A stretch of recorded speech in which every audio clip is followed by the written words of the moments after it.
सबको एक दृष्टि से देखने वाले हैं, क्योंकि समदर्शी तुम कह सबको, समदर्शी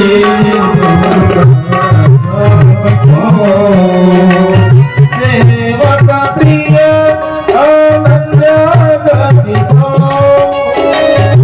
सेवक प्रिय अनन्य गति सो। भगवान की असीम कृपा जब हम किसी पे होती है, भगवान का बहुत बड़ा अनुग्रह जब हमारे ऊपर होता है, तो ऐसे ज्ञान जल में अवगाहन करने का अवसर प्राप्त होता है। जल दो प्रकार के होते हैं, एक भागीरथी का गंगा जल, जिसमें हम अवगाहन करके स्नान करके अपने जीवन के पापों को विनष्ट करते हैं। महाराज जी, मैं आपसे ये जानना चाहूँगा कि भागवत कथा कहने वाले से ज्यादा कराने वाले से मान्यता प्राप्त है, तो क्या मानते हैं आप कि जो व्यक्ति भागवत कथा को कराता है उसको कौन कौन से पुण्य के भागी बनता है, कौन से पुण्य प्राप्त होता है? श्रीमद् भागवत महापुराण भगवान का श्री वांग्मयी प्रतिमा है। इसे जो भी व्यक्ति ग्रंथ और कागज समझता है वो उसकी मूढ़ता है एक प्रकार की, क्योंकि इसमें कहा गया है तेने वांग्मयी मूर्ति, ये भगवान की वांग्मयी मूर्ति है भगवान की श्रीमद् भागवत महापुराण।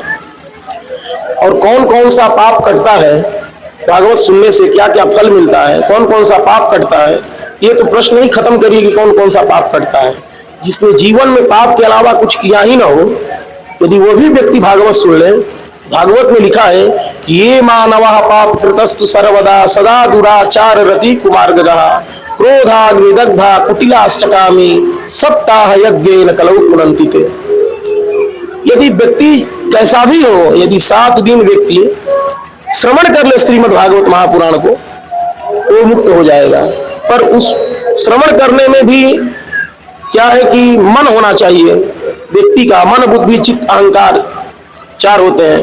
तो जो मन है वो मन भगवान की कथा में लगनी चाहिए, तब जो व्यक्ति को भागवत का फल मिलेगा। क्योंकि भागवत के महात्म्य में ही कथा आई है कि जब धुंधुकारी को लेकर आकाश में देवदूत जाने लगे, तो धुंधुकारी के जो गोकर्ण जी थे उन्होंने कहा कि अत्रैव बहवः सन्ति श्रोतारो मम निर्मलायानि तानि विमानानि प्रब्रुवन्ति हरिप्रिया। हे हरि के प्रिय पार्षदों, आप लोग लेकर जा रहे हैं, पर यहाँ अनेक श्रोता बैठे हैं, श्रोतागण बैठे हैं, और लोगों के लिए विमान आप कब लेकर आएंगे? तो उसने जवाब दिया भगवान के दूतों ने, श्रवणम तु कृतम सर्वैर न तथा मननम कृतम। कथा तो सबने सुनी, पर मन से किसी ने नहीं सुनी, मन में भेद था, इसलिए मन में श्रवण के भेद से फल में भेद हो गया। जैसे आकाश का पानी तो वही बरसता है, पर गंगा जी में पड़ता है तो गंगा जल बन जाता है, नाले में पड़ता है तो नाले का जल बन जाता है।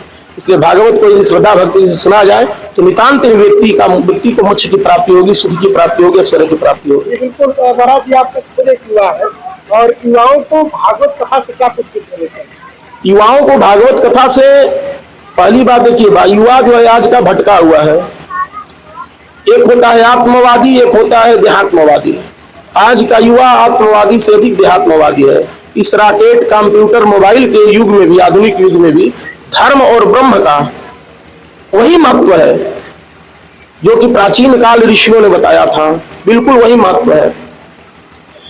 आज का युवा जो है देहात्मवादी हो चुका है, लेकिन आत्मवादी हमारे यहाँ 4 पुरुषार्थ बताए गए, अर्थ धर्म काम मोक्ष। तो काम और अर्थ की सिद्धि तो युवा कर रहा है, कुछ प्रयत्न कर रहा है, पर धर्म और मोक्ष की सिद्धि वो नहीं कर पा रहा है। इसीलिए अर्थ जो है अनर्थ का कारण बन जा रहा है। जब अर्थ के आगे जो है धर्म लगा हो, धर्म युक्त अर्थ हो, तो अनर्थ का कारण नहीं बनेगा। लेकिन चूंकि धर्म को त्याग चुका है और अर्थ के पीछे दौड़ रहा है, काम के पीछे दौड़ रहा है, सारा जो अनर्थ का कारण बना है। इसलिए श्रीमद् भागवत में धर्म अर्थ काम मोक्ष चारों का क्रमबद्ध तरीके से निरूपण किया गया है, जिसके माध्यम से जो व्यक्ति है अपने जीवन को उन्नत कर सकता है। और भारत के युवाओं को यही आवश्यक है, क्योंकि भारत की संस्कृति है और आज का युवा हमारे पाश्चात्य संस्कृति को फॉलो कर रहा है। ये दुख का कारण है। जी जी, आज ये कथा कहाँ पे हो रही है और आपकी कथा कितने दिन तक चलेगी? ये कथा 19 तारीख तक चलेगी। ये भभुआ के जिला के जिगनी घाराम में हो रही है। शिव पूजन उपाध्याय जी इसके यजमान हैं और हमारे आचार्य जी वहाँ पर बैठे हैं। राकेश तिवारी जी यहाँ आचार्य हैं, राकेश पांडे जी आचार्य हैं और ये कथा 19 तक चलेगी। आपसे संपर्क करने के लिए यजमान कैसे संपर्क करते हैं? यजमान हमारे कॉन्टेक्ट नंबर पर, हमारा यूट्यूब चैनल है रंजीत भाई पारासर के नाम से, इंस्टाग्राम वगैरह भी इसी नाम से सब है, और 6307755034 से हमारा मोबाइल नंबर सामान्य है। इस नंबर पर कॉल करके व्यक्ति जो है कथा श्रवण कर सकता है। और हाँ, पूरी शंकराचार्य जी के हम शिष्य हैं और हमारे गुरु जी भी आज उपस्थित है। और ये बड़े सौभाग्य की बात है कि हमारे गुरु जी भी जो है यहाँ आए हैं। प्रथम जो है संस्कृत का सब गुरु जी ने ही हमें सिखाया है, ये भी इसमें जोड़ लीजिएगा, बताइएगा लोगों को।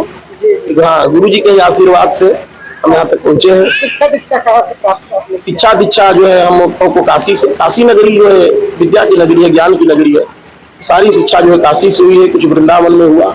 उसके बाद गुरु का आशीर्वाद है, ऐसे आचार्यों की आशीर्वाद है कि भगवान की बाकी कृपा है और निरंतर जो है हम लोग धर्म प्रचार प्रसार में लगे हुए हैं।